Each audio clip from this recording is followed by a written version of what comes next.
Bonjour à tous et surtout bonne année. Quel plaisir de quitter l'année 2020.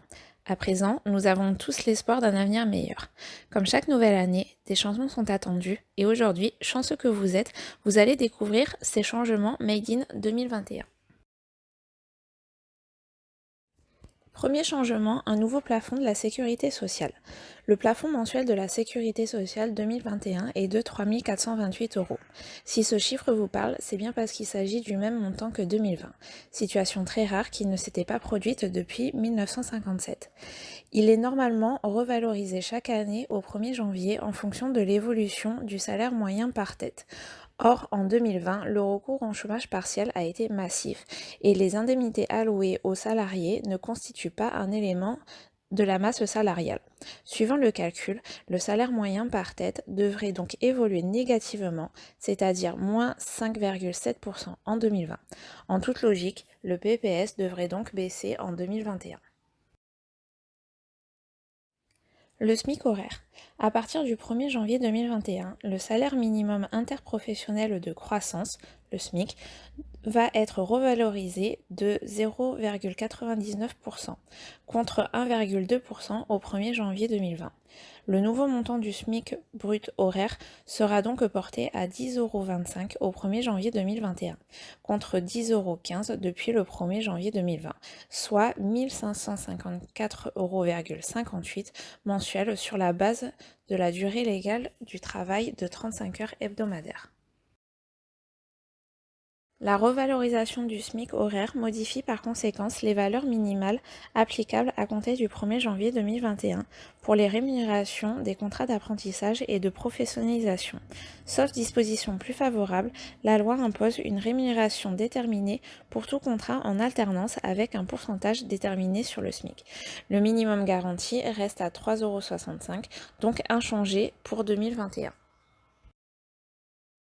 Avantages en nature et frais professionnels. Les nouveaux barèmes 2021 des avantages en nature, nourriture et logement viennent d'être mis à jour. Les évaluations forfaitaires des avantages en nature, nourriture et logement au regard des cotisations de sécurité sociale sont relevées de 0,6%.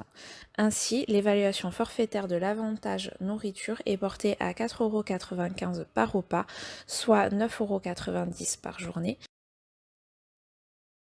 et l'évaluation forfaitaire de l'avantage au logement est déterminée selon le barème disponible sur le site de l'URSSAF.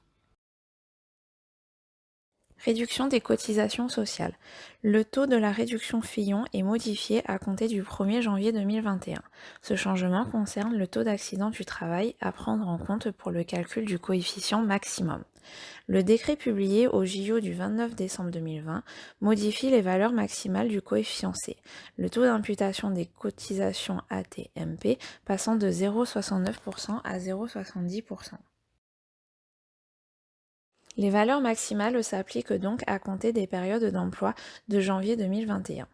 0,3206 pour les entreprises soumises au taux FNAL de 0,10% pour les entreprises de moins 50 salariés et 0,3246 pour les entreprises de plus de 50 salariés.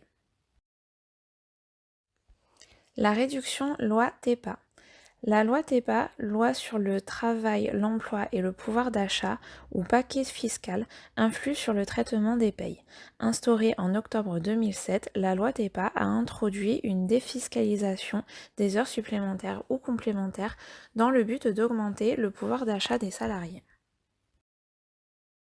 Depuis 2013, la déduction forfaitaire patronale est de 1,50 € pour les heures supplémentaires pour les entreprises comptant un effectif inférieur à 20 salariés. Les entreprises qui atteignent le seuil de 20 salariés continuent à bénéficier de la déduction pendant 3 ans. La loi Pacte met fin à ce dispositif de neutralisation. Désormais, la déduction est possible pendant 5 ans consécutifs. À la 6e année, les entreprises seront soumises à leurs nouvelles obligations. Barème de l'impôt sur le revenu 2021.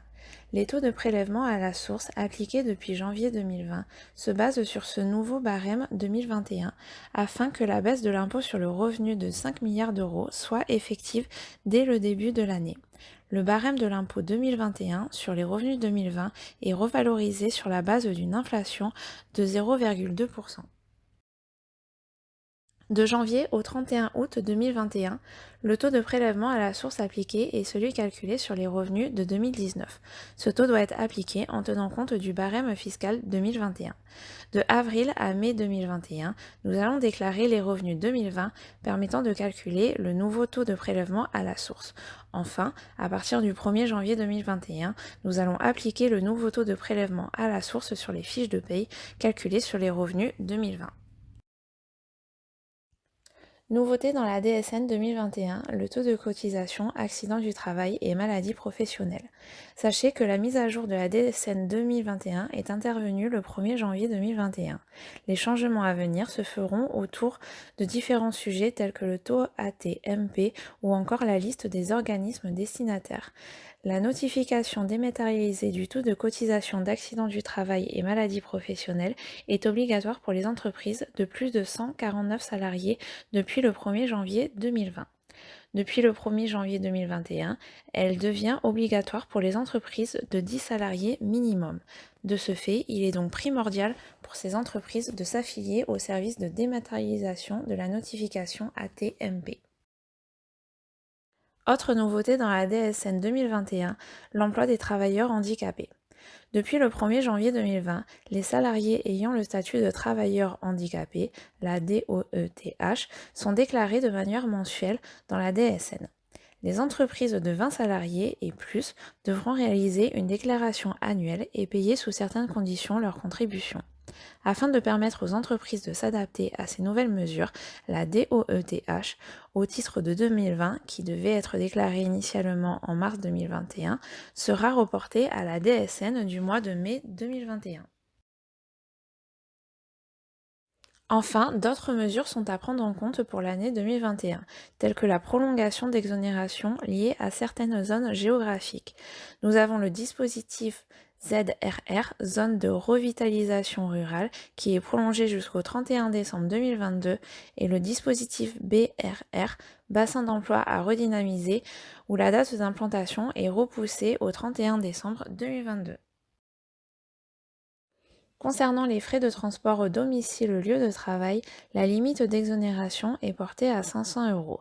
La prise en charge des frais de transport personnel pour les salariés pour se rendre de leur domicile à leur lieu de travail, donc les forfaits mobilité durable ou les primes de transport pour les frais de carburant, sont exonérés d'impôt sur le revenu sous condition et dans la limite de 500 €.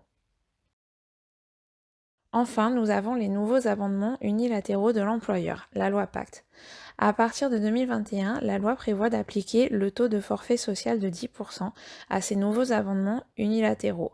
Si le règlement PEE le prévoit, les employeurs peuvent, sous certaines conditions, effectuer des versements unilatéraux sur le PEE en vue de l'application des titres de l'entreprise.